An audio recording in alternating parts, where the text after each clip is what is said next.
Zara Quinn stared at her laptop screen, watching the red payment overdue notification blink like a neon sign of doom. Her bank account showed a depressing $47.23, and rent was due in 3 days. She rubbed her tired eyes and glanced around the small coffee shop where she'd been camping for the past 4 hours, nursing a single coffee that had long gone cold. "This is pathetic," she muttered to herself, closing another rejection email from a potential client.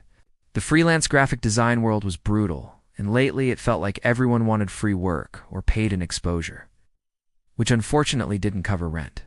Her phone buzzed with a text from Sophie, her roommate. "How's the job hunt going? Found our rent money yet?" Zara typed back quickly. "Still working on it? Don't panic yet," but she was panicking. 3 years out of college, and she was barely scraping by while her classmates seemed to be landing dream jobs and posting vacation photos on social media. Maybe her parents were right. Maybe she should have studied something practical instead of following her artistic dreams. The stranger in expensive clothes, the coffee shop door chimed, and Zara glanced up to see a man in an impeccably tailored suit walk in.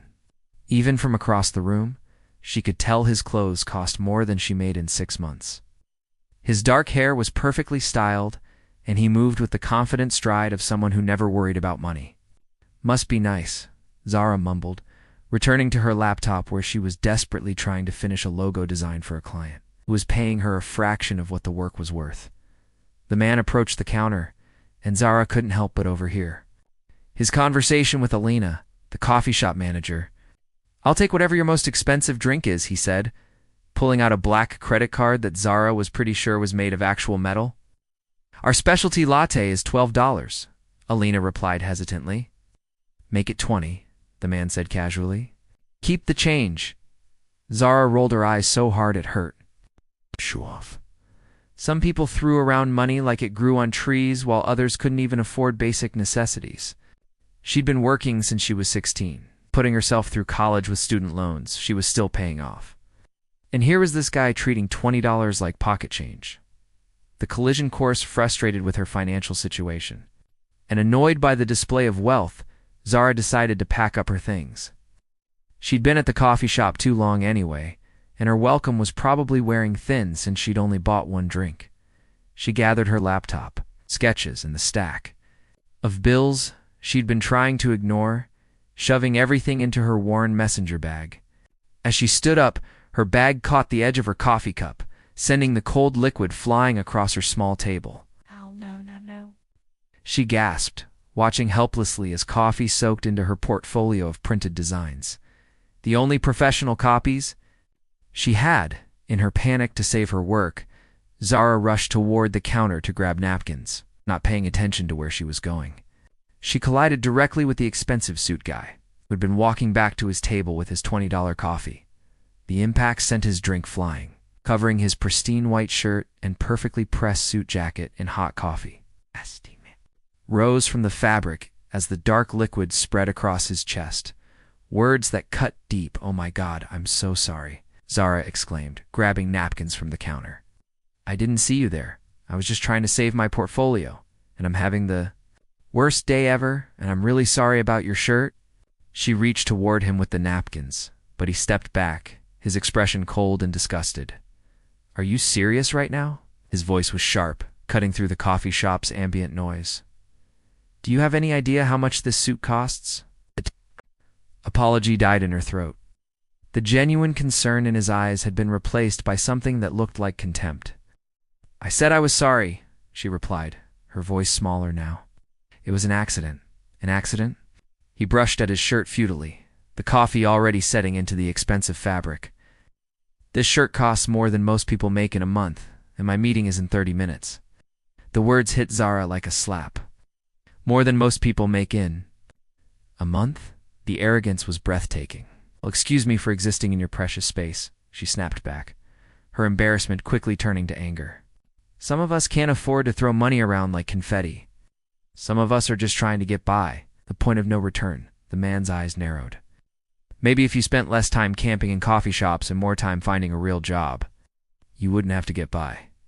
The coffee shop fell silent. Even Alina behind the counter stopped what she was doing to stare.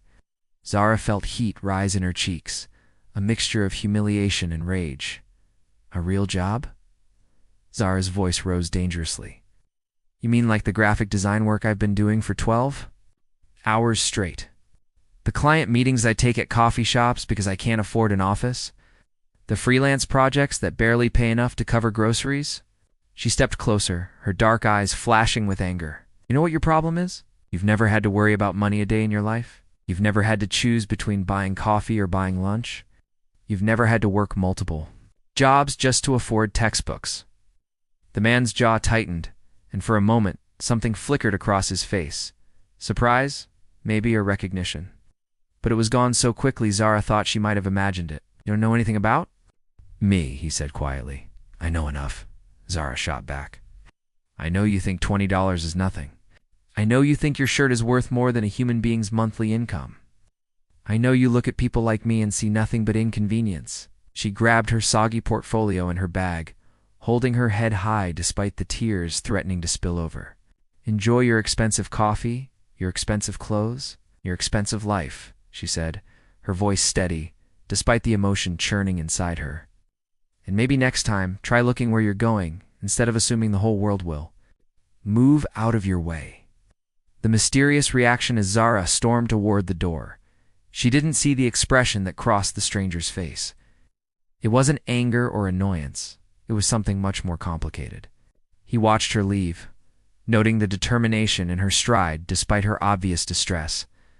The way she'd defended herself without backing down. The fire in her eyes when she'd called him out.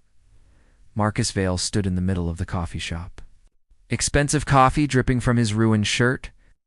And for the first time in years, he felt genuinely intrigued by another person. Sir Alina approached cautiously. I can get you some towels, and we'd be happy to pay for your dry cleaning. ... No, Marcus said softly, still staring at the door where the fierce young woman had disappeared. That won't be necessary. He pulled out his phone and made a quick, call James. I need you to find out everything you can about someone. Young woman, probably mid-20s, graphic designer, frequents Moonbeam Coffee on 5th Street.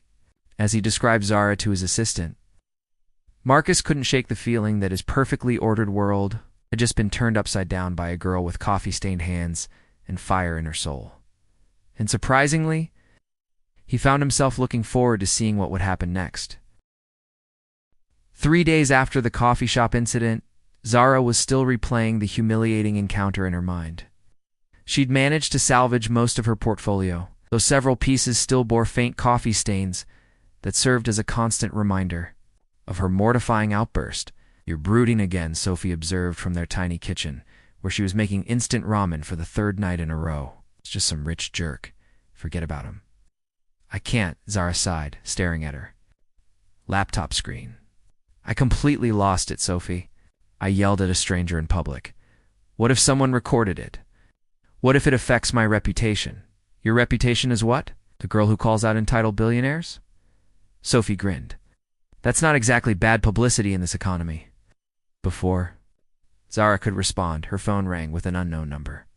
She almost declined it, but freelancers couldn't afford to ignore potential clients. Hello?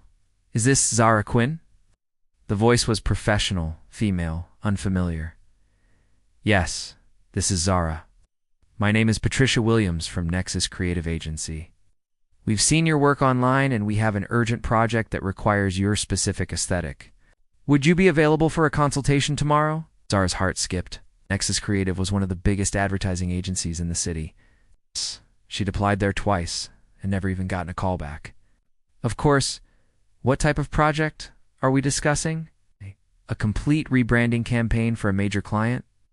The budget is substantial. We're looking at a 6-month contract worth $200,000. Zara nearly dropped her phone. $200,000 would solve every financial problem she had and then some. That sounds ... incredible. When can we meet? Tomorrow at 2 p.m. I'll send you the address. Oh, and Ms. Quinn. This opportunity came with a very strong recommendation. Someone believes you have exceptional talent. After hanging up, Zara stared at her phone in disbelief.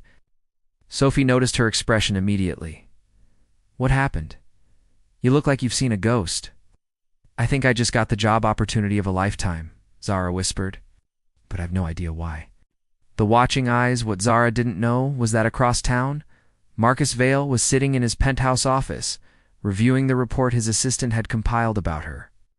The file was surprisingly thick for someone so young. Academic achievements, freelance client testimonials, financial records that painted a picture of someone struggling but never giving up. She's impressive, James, his assistant noted. Full scholarship to art school, graduated summa cum laude. Has maintained a steady client base despite charging well below market rates.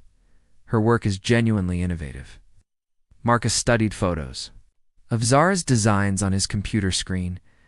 She hadn't been lying about her talent. Her work was bold, creative, and spoke to something deeper than mere aesthetics. Each piece told a story, challenged conventions, made statements about society and humanity. And the coffee shop incident, Marcus asked. Security footage shows she was having a genuinely difficult day. Spilled coffee on her portfolio first, then collided with you while trying to save her work. Her reaction seems to have been driven by frustration rather than malice. Marcus nodded slowly. In the 3 days since their encounter, he'd found himself thinking about Zara's words more than he cared to admit. She'd accused him of living in a bubble, of not understanding real struggle, and she wasn't entirely wrong. He'd inherited his wealth, lived his entire life cushioned by privilege. The Nexus creative arrangement is in place, Marcus asked. Patricia Williams has been briefed. Ms. Quinn will receive the contract offer tomorrow. If she accepts, the project will be funded through our subsidiary. She'll never know the money came from you. Marcus turned his chair to look out at the city skyline. Somewhere out there, Zara was probably working late into the night, trying to make ends meet with the same determination she'd shown when defending herself in the coffee shop. Why are you doing this, sir? James asked quietly. But you could have. Any designer in the city work for you directly? Marcus was quiet for a long moment. Because she was right about me. And because she deserves a chance to succeed on her own terms. The gallery opening 2 weeks later, Zara was still reeling from her good fortune. The Nexus creative project was everything she'd dreamed of. Challenging, well-paid, and prestigious. She'd been able to pay rent, buy groceries without checking prices, and even purchase new clothes for professional meetings. I still can't believe this is real, she told Sophie, as they prepared for a gallery opening downtown. One of Zara's college friends was having her first solo show, and for the first time in months, Zara felt confident enough to attend a social event. You deserve it, Sophie insisted, helping Zara zip up a new black dress that actually fit properly. Your talent was never the problem. It was finding someone with enough vision to recognize it. The gallery was crowded with the art world's elite collectors, critics, other artists, and the usual assortment of wealthy patrons who treated art openings like social events. Zara felt slightly out of place despite her new dress, but she was. Determined to support her friend Emma, she was studying a particularly striking sculpture, when a familiar voice behind her made her blood freeze. Interesting piece. The artist is making a statement about the intersection of technology and human emotion. Zara turned slowly, and there he was, the man from the coffee shop. Up close, without coffee staining his clothes, she could see he was actually quite handsome. His dark hair, intelligent green eyes, and a presence that commanded attention even in a room full of notable people. You, she said, her voice barely above a whisper. Me, he agreed, a slight smile playing at the corners of his mouth. Was hoping I might run into you again. The revelation begins. Are you following me? Zara demanded, taking a step back. Her heart was racing, and she couldn't tell if it was from anger, embarrassment, or something else entirely. Actually, I attend most gallery openings in the city. I'm something of an art enthusiast. His voice was different than she remembered. Softer, less sharp. Though I'll admit, when I heard your friend was showing here, I made sure to attend. You know about Emma? Zara's confusion deepened. How could you possibly know about Emma? Before Marcus could answer, Emma herself appeared beside them, her face flushed with excitement from the opening's success. Zara, I'm so glad you made it. Emma hugged her friend, then noticed Marcus. Oh, you must be the collector Patricia mentioned. Thank you so much for your interest in my work, Patricia, Zara repeated, a strange feeling settling in her stomach. Patricia, Williams from Nexus Creative, Emma explained. She said one of their major clients was interested in potentially commissioning a piece from me. Isn't that amazing? Everything's been happening so fast lately. Zara's eyes widened as she stared at Marcus. Too many coincidences were piling up. The mysterious job offer, this chance encounter, Emma's sudden opportunity. Excuse me, Zara said abruptly. I need some air. She pushed through the crowded gallery toward the exit, her mind racing. Marcus followed, catching up with her on the sidewalk outside. Zara, wait, what's going on? She demanded, turning to face him. The job offer, being here tonight, my friend's opportunity. None of this is a coincidence, is it? Marcus looked at her for a long moment, and she could see him weighing his words carefully. No, he said finally. It's not a coincidence. The first truth I don't understand, Zara said, though part of her was beginning to piece things together. Why would you help me? You don't even know me? And after what I said to you, ... What you said to me was true, Marcus replied quietly. I have lived my entire life insulated from real struggle. I've never had to worry about money, never had to choose between rent and groceries, never had to work multiple jobs just to survive. He paused, watching her carefully. But I've also never met anyone who would look me in the eye and call me out on it. Most people see my clothes, my watch, my credit card, and they either want something from me or they treat me like I'm some kind of superior being. So this is what, some kind of social experiment? Zara's voice was sharp with hurt. You're helping the poor girl to see how the other half lives. No. Marcus stepped closer, his eyes intense. This is me trying to understand someone who impressed me more in 5 minutes of anger than most people have in years of trying to impress me. Zara stared at him, searching his face for signs of deception. Who are you really? Marcus hesitated, then reached into his wallet and pulled out a business card. Zara read it twice before the words sank in. Marcus Vale, CEO, Vale Industries. She looked up at him in shock. Vale Industries? It's a tech company that's worth billions? Actually, my father is still the official CEO, Marcus said quietly. I'm being groomed to take over, but for now, I'm just the heir apparent. Zara felt like the ground was shifting beneath her feet. Vale Industries wasn't just wealthy, it was one of the most powerful companies in the world, and she'd yelled at the heir in a coffee shop. Oh my God, she whispered. I told a billionaire that his shirt wasn't worth more than a human being's. Monthly income. Technically, you were right about that too, Marcus said with a slight smile. Though for the record, it was only a $5,000 shirt. Zara stared at the business card in her hands as if it might explode. Marcus Vale. She'd heard the name in business news, seen it in financial magazines, but she'd never connected it to the arrogant man in the coffee shop. $5,000, she repeated slowly. For a shirt. It was custom-made in Italy, Marcus said, then immediately looked embarrassed. Sorry, that doesn't make it sound less ridiculous, does it? Zara laughed, but there was no humor in it. Do you have any idea how long I would have to work to afford a $5,000 shirt? How many logos I'd have to design? How many client revisions I'd have to endure? She handed the business card back to him. This is insane. You're insane. Why would you help me? Because you saw through everything, Marcus said simply. My clothes, my attitude, my assumptions about the world. You saw who I really was underneath all of that, and you weren't impressed. That's because there wasn't much to be impressed by, Zara shot back. You were being an entitled jerk. Exactly. Marcus smiled, and for the first time it seemed genuine. Do you know how refreshing that is? How rare it is for someone to tell me the truth instead of what they think I want to hear. The moral dilemma. Zara began pacing on the sidewalk, her new heels clicking against the concrete. Gallery visitors streamed past them, heading to the next opening or after party, but she barely noticed. The job, she said suddenly. The Nexus Creative contract. That was you, wasn't it? Marcus nodded. I own a controlling interest in Nexus through a subsidiary. The project is real, the budget is real, and the work you've been doing is genuinely impressive. But I only got it because you arranged it. The words tasted bitter in her mouth. Not because of my talent or my portfolio or my qualifications. That's not true, Marcus said firmly. I may have created the opportunity, but Patricia Williams is a real creative director.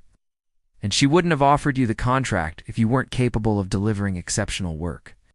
Zara stopped pacing and turned to face him. I have gotten the opportunity otherwise?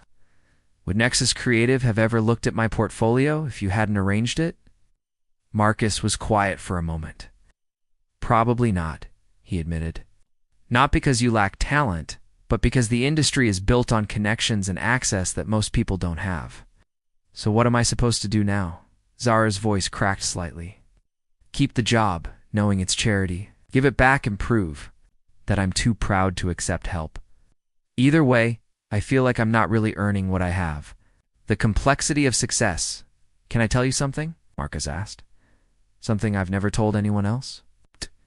Zara nodded, curious despite her emotional turmoil. I didn't earn my position either. I was born into it.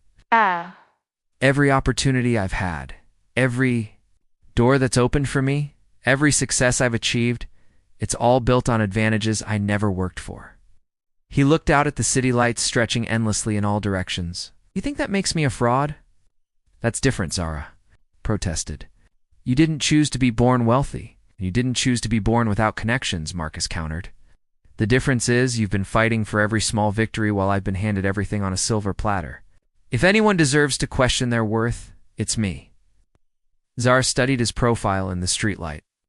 There was something vulnerable in his expression, a crack in the confident facade she'd seen in the coffee shop. You really believe that? She asked. Softly.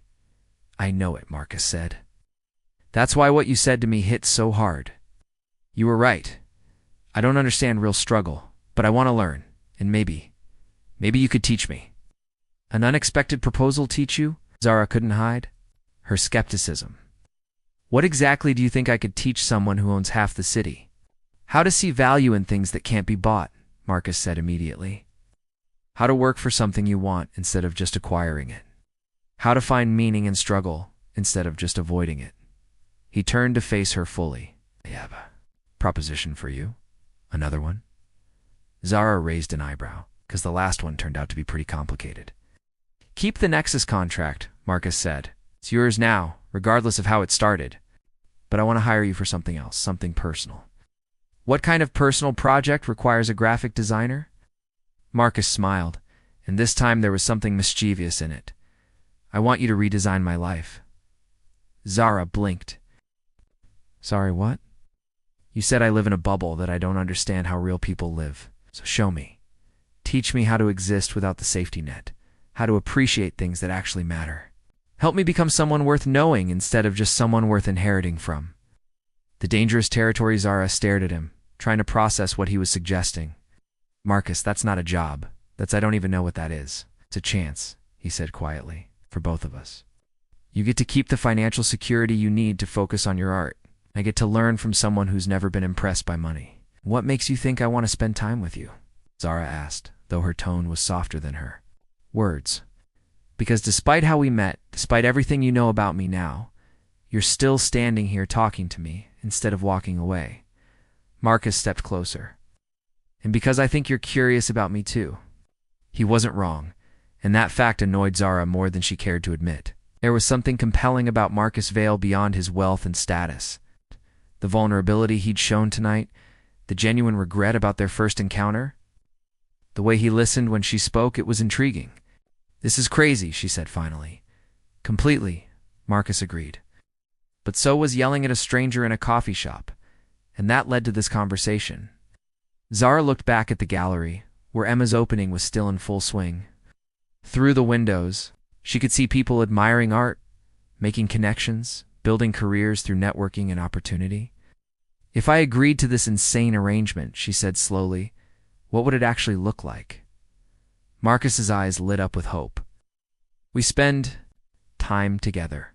You show me how you live, what you value, how you see the world. I try to understand what it means to work for something instead of just buying it. And in return, you get financial stability and the chance to focus on your art without worrying about rent or groceries. Plus, he smiled. You get? The satisfaction of teaching a privileged billionaire some humility? Despite everything, Zara found herself smiling back. That does sound appealing. The moment of decision, Zara, Marcus said softly. I know this is unconventional. I know it's complicated and strange and probably a terrible idea, but I haven't been able to stop thinking about you since that day in the coffee shop. The admission hung between them, changing the entire dynamic of their conversation. This wasn't just about business or charity or social experiments anymore. Because I insulted you, Zara asked, her voice barely above a whisper. Because you saw me, Marcus replied. Really saw me, without all the trappings and expectations. And you weren't afraid to tell me exactly what you thought of what you saw? Zara felt her resolve wavering. There was something in his eyes, something genuine and vulnerable that she hadn't expected from someone in his position. If we do this, she said carefully, it's not charity. And it's not some kind of pretty woman fantasy where you rescue the poor girl and she transforms your life. Agreed, Marcus said immediately. And if at any point this arrangement becomes uncomfortable or complicated or crosses lines we haven't discussed, we end it. No questions, no drama, no strings attached. Understood. Zara took a deep breath, knowing she was about to make a decision. That would change everything. Okay, Marcus Vale, you have yourself a deal. As they shook hands on the sidewalk outside the gallery, neither of them realized they were crossing a line from which there would be no return. The connection sparking between them was already more than either had bargained for, and they were about to discover that the distance between business arrangement and something deeper was much shorter than they'd imagined. Living two worlds 2 weeks into their unusual arrangement, Zara found herself living a life she'd never imagined, providing financial stability for the first time in years. But their personal arrangement was proving far more complex than either had anticipated. I still can't believe you're friends with a billionaire, Sophie said, watching Zara get ready for another evening with Marcus. And I definitely can't believe you're teaching him how to be normal. He's not that bad once you get past the privilege, Zara replied, choosing between 2 dresses that cost more than her old monthly budget. Marcus had insisted on a wardrobe upgrade, claiming it was necessary for the social events they'd be attending together. Not that bad? Sophie raised an eyebrow. Zara, the man owns 3 private jets. His watch costs more than our car. Oh. It sounds insane, Zara admitted. But when we're together, just talking, he's ... different. Thoughtful, funny, even. Yesterday he spent 2 hours helping me organize my art supplies, and he genuinely seemed to enjoy it. What Zara didn't mention was how Marcus had looked at her while they worked with an intensity that made her stomach flutter in ways she wasn't ready to analyze. The lesson in simplicity that evening, Marcus picked Zara up in his usual black sedan. But instead of heading to another high-end restaurant or gallery opening, she directed the driver to a small neighborhood she'd discovered during her struggling artist days. Where are we going? Marcus asked, looking out at the modest storefronts and family-owned businesses. Your education continues, Zara said with a smile. Tonight, you're learning about real food. She led him to a tiny Ethiopian restaurant run by a grandmother who barely spoke English, but whose food could make angels weep. The interior was simple: plastic tablecloths, mismatched chairs, and hand-painted murals on the walls. There's no menu, Marcus observed, looking around uncertainly. That's the point, Zara explained. Mrs. Tadez cooks whatever she feels like making that day. You eat what she gives you, and you're grateful for it. When their food arrived, an aromatic spread of vegetables, lentils, and injera bread served on a large communal platter, Marcus hesitated. We eat with our hands, he asked. Welcome to how most of the world eats, Zara said, tearing off a piece of bread and scooping up some vegetables. Not everything requires fine china and silver utensils. Marcus followed her lead, awkwardly at first, then with growing confidence. As they ate, Mrs. Tadez approached their table, speaking rapidly in Amharic, while gesturing toward Marcus. What is she saying? Marcus asked. Zara listened, then grinned. She says you have good taste in women, but you need to eat more vegetables. The growing connection as they walked through the neighborhood after dinner. Marcus seemed different, more relaxed, less guarded. The expensive suit had been replaced with jeans and a simple sweater, and without the armor of wealth, he appeared younger, more vulnerable. Thank you, he said suddenly. For what? For tonight. For the past 2 weeks. For showing me that there's more to life than board meetings and profit margins. He stopped walking and turned to face her. I never realized how isolated I'd become. Isolated? How? Zara asked, though she had her suspicions. When you have money like mine, it's hard to know if people like you for who you are or what you can provide. Every relationship becomes transactional. Marcus looked down at his hands. Even my family sees me more as an heir than a son. Zara felt her heart ache for him. That sounds lonely. It is, Marcus admitted. That's why what you said in the coffee shop hit so hard.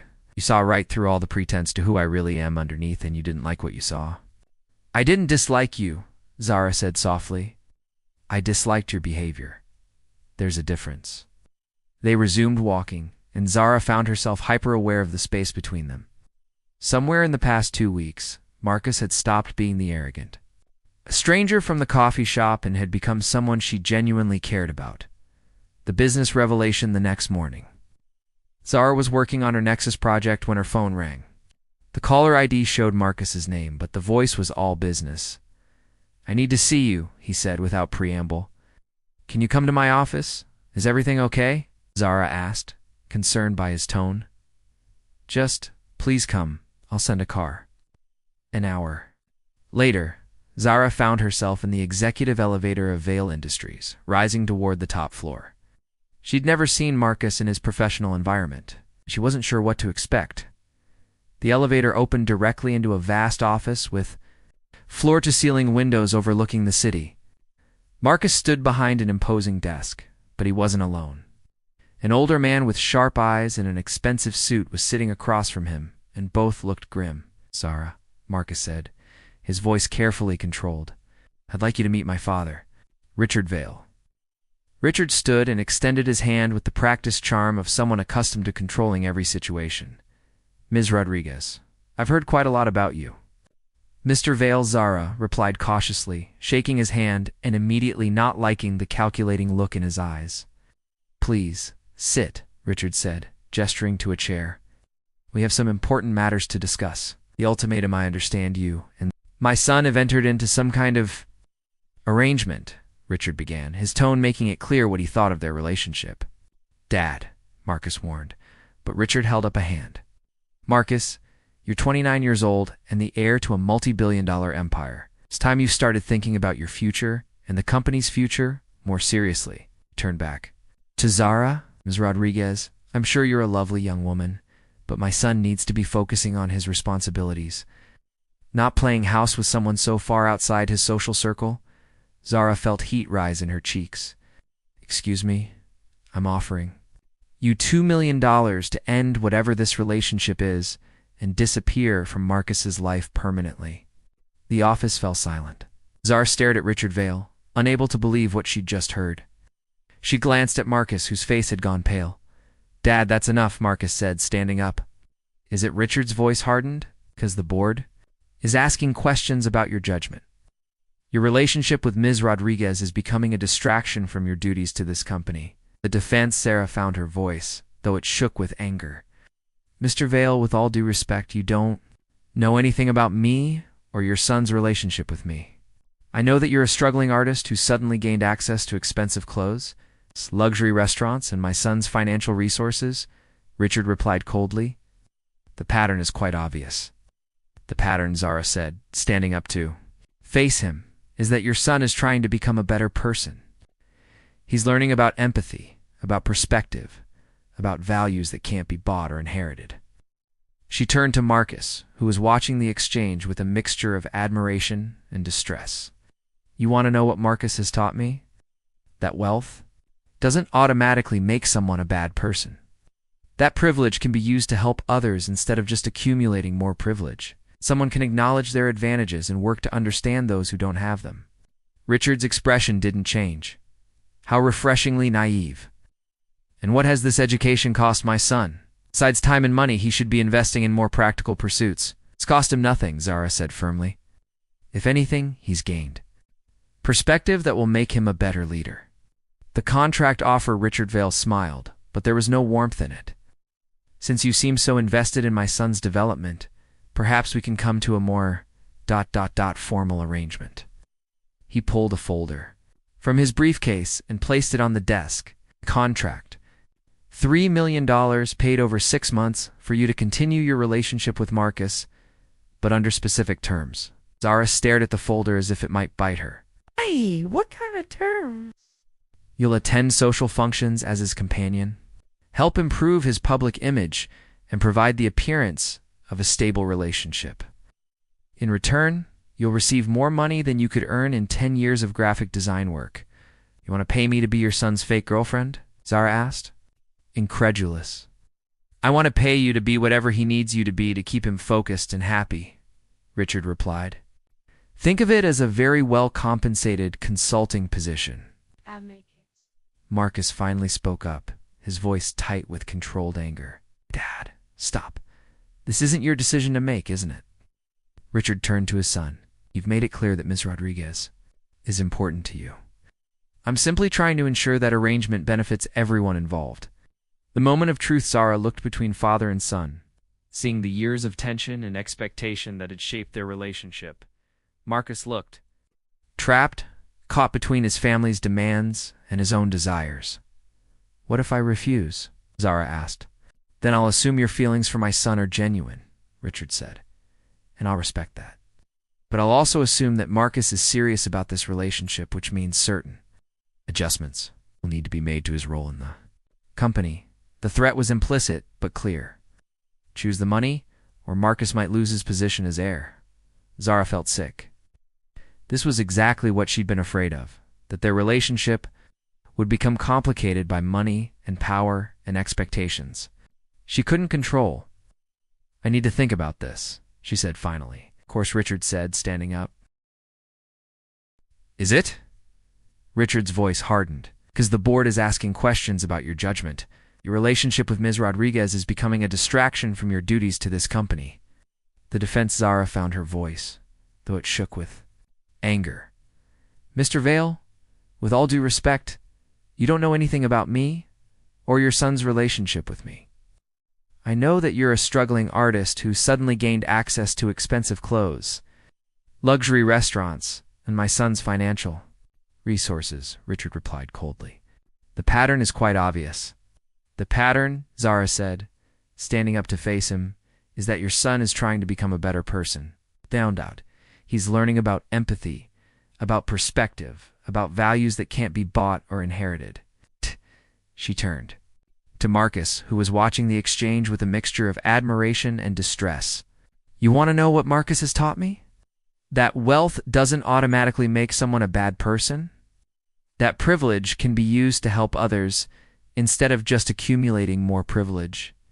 That someone can acknowledge their advantages and work to understand those who don't have them. Richard's expression didn't change. How refreshingly naive. And what has this education cost my son? Besides time and money, he should be investing in more practical pursuits. It's cost him nothing, Zara said firmly. If anything, he's gained perspective that will make him a better leader. The contract offered Richard Vale smiled, but there was no warmth in it. Since you seem so invested in my son's development, perhaps we can come to a more formal arrangement. Pulled a folder from his briefcase and placed it on the desk. Got contract. $3 million paid over 6 months for you to continue your relationship with Marcus, but under specific terms.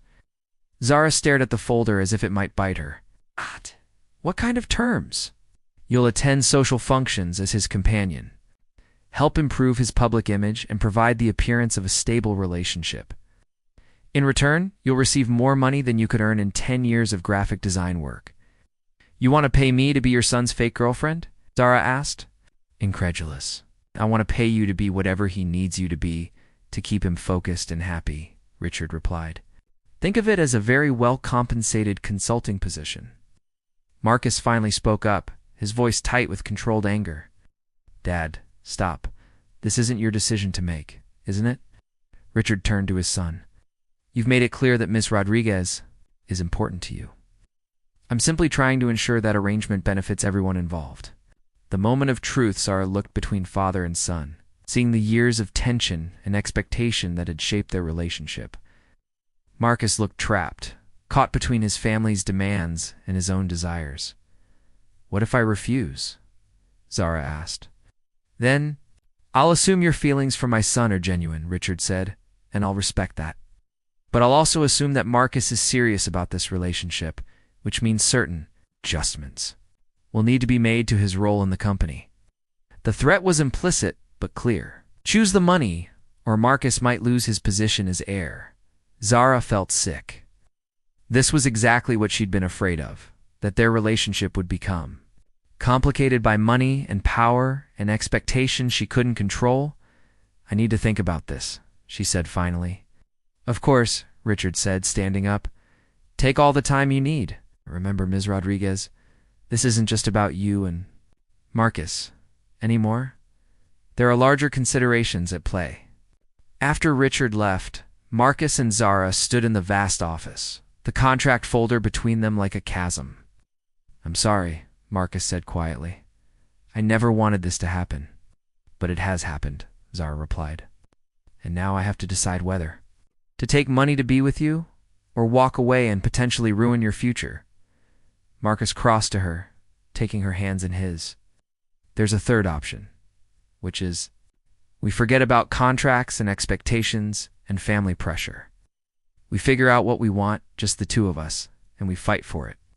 Looking into his eyes, Zara realized that somewhere in the past month, the impossible had happened. She'd fallen in love with Marcus Vale, not his money, not his status, but the man who helped her organize art supplies and ate Ethiopian food with his hands and listened to her stories about growing up working class with genuine interest. "Marcus," she said softly, "what are we doing?" "I think," he said, leaning closer, "we're falling in love." Part 5, Love Beyond Fortune, the breaking point that night. Zara sat in her apartment staring at Richard Vale's contract offer spread across her coffee table. $3 million. More money than she'd ever dreamed of, offered for something she was already doing. Being with Marcus. Sophie found her there at 2 a.m., still in her clothes from the office meeting, surrounded by the papers that could change her life. "Okay, talk to me," Sophie said, settling beside her roommate. "What's really going on?" Zara explained everything: Richard's ultimatum, the contract, implicit threat to Marcus's future if she didn't cooperate. As she spoke, she realized how insane her life had become in just a few short weeks. "So, let me get this straight," Sophie said, when Zara finished. "His father wants to pay you $3 million to date his son, but you're upset about it? It makes everything fake, Sophie. Every moment, every feeling, every conversation becomes part of a business transaction." Zara picked up the contract, staring at the astronomical figure. "How can I be sure my feelings are real if I'm being paid to have them?" "Because you fell for him before you knew about the money," Sophie pointed out. "And from what you've told me, he fell for you when you were insulting him in a coffee shop. That's not exactly a financial transaction." Zara's phone buzzed with a text from Marcus. "Can we talk? I know it's late, but I can't sleep." Before she could second-guess herself, Zara was grabbing her jacket and heading for the door. The midnight confession: she found Marcus sitting on a bench in the small park near her apartment building, looking up at the city lights with an expression she'd never seen before: defeated, lost, younger than his 29 years. "You came," he said, sounding surprised. "Did you think I wouldn't?" Zara settled beside him, noting how he immediately seemed more relaxed at her presence. "I thought you might be packing," Marcus admitted. "Planning your escape from the crazy billionaire family drama." They sat in comfortable silence for a moment, watching late-night joggers and dog walkers navigate the park paths. "My father has always seen me as an investment," Marcus said finally. "From the time I was 5 years old, every decision about my life was made based on what would be best for the company. My education, my friends, my interests, everything was filtered through what would make me a better CEO." "That sounds exhausting," Zara said softly. "It was, and I accepted it because I thought that was just how life worked when you inherited responsibility. But then I met you, and for the first time, someone was interested in who I am as a person, not what I represent." Marcus turned to face her fully. "Zara, I need you to know something. Whatever you decide about that contract, whatever happens with my father's demands, These past few weeks with you have been the most real I've felt in my entire life. The gamble of truth, Marcus, Zara began, but he held up a hand. Let me finish. Please. I love you. I know it's crazy. I know it's fast. I know it complicates everything. But I love you. Not because you're convenient, or because you make me look good, or because you fit some role my father wants filled. I love you because you see the world differently than I do. Because you challenge me to be better. Because when you smile at something, I've said, I feel like I've accomplished something more important than any business deal. Zara felt tears prick her eyes. Marcus. I love you because you made me realize that all the money in the world is worthless if you don't have someone to share meaningful moments with. And I love you because even when my father offered you more money than most people see in a lifetime, you're sitting here with me instead of signing that contract. I haven't decided what to do about the contract yet, Zara said honestly. I know. And whatever you decide, I'll understand. But I needed you to know how I feel first, before money and family expectations and business considerations cloud everything. The revelation of heart, Zara looked at Marcus, really looked at him. In the dim park lighting, without his expensive clothes and confident demeanor, he looked vulnerable and hopeful and absolutely nothing like the arrogant man she'd met in the coffee shop. Can I tell you something? She said quietly. Marcus nodded. I've been in love with you for 2 weeks, Zara admitted. Maybe longer. I kept telling myself it was just the novelty, or the financial security, or the excitement of a different life. But tonight, when your father was talking about contracts and arrangements, all I could think was that I didn't want any of it, if it meant losing the real you. Marcus's expression transformed, hope replacing the resignation she'd seen earlier. Love you too, Zara continued. I love that you spent an entire afternoon learning how to use my ancient sewing machine so you could help me repair a torn canvas. I love that you genuinely listen when I talk about art theory, even when it's boring. I love that you're willing to admit when you're wrong and learn from people you used to dismiss. She reached for his hands, intertwining their fingers. But mostly I love that when you look at me, you see Zara Rodriguez, not some project to be improved or problem to be solved. The decision, so what do we do about my father's ultimatum? Marcus asked. Zara was quiet for a long moment, thinking about everything that had led to this moment. The coffee shop collision, the mysterious job offer, the gallery opening, the dinners. In conversations and gradual realization that she'd found something she hadn't even known she was looking for. We tell him the truth, she said finally, which is that his son doesn't need to be managed or controlled or have his relationships contracted and negotiated, that he's capable of making his own decisions about his life and his future. Zara smiled. And that I'm not going anywhere, contract or no contract. Marcus stared at her. You're sure? Because if you turn down that money, if we do this without my father's approval, it's going to be complicated. The board might question my judgment. There might be consequences for both of us. Marcus Vale, Zara said, standing up and pulling him to his feet. I didn't fall in love with your trust fund or your company stock or your family's approval. I fell in love with the man who eats Ethiopian food with his hands and helps me organize art supplies and makes me laugh until my sides hurt. She stepped closer, looking up into his eyes. If you're willing to risk your family's money for a chance at real happiness, then I'm willing to risk my financial security for a chance at real love. The beautiful ending 6 months later, Zara stood in her first solo gallery show. Watching people examine her latest series, sculptures and paintings that explored the intersection of wealth and poverty, privilege and struggle, the artificial barriers that separate people who might otherwise connect. The centerpiece was a large, mixed-media installation made from discarded materials she'd found throughout the city. Broken umbrellas, old newspapers, rusty car parts, and fabric scraps.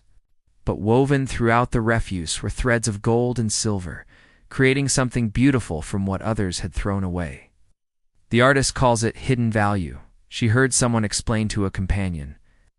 It's about finding worth in unexpected places. The irony is perfect, Marcus said, appearing at her elbow with 2 glasses of champagne. You've created something priceless from things people considered worthless. Kind of like what we did with each other, Zara replied. Accepting the glass and looking around at the crowd admiring her work, the past 6 months hadn't been easy. Richard Vale had initially made good on his threats, questioning Marcus's judgment, publicly and attempting to limit his role in company decisions. But Marcus had stood firm, eventually earning the respect of the board through his improved leadership and clear vision for the company's future. Zara had continued her work with Nexus Creative while building her own artistic career. The financial stability had allowed her to take creative risks, to make art that mattered to her instead of just art that paid the bills. Any regrets? Marcus asked, watching her survey the success of her opening. Oh. About turning down $3 million, too? Be your fake girlfriend? Zara grinned. Not a chance. This is so much better than any contract could have been. Even though my father still thinks you're a gold digger?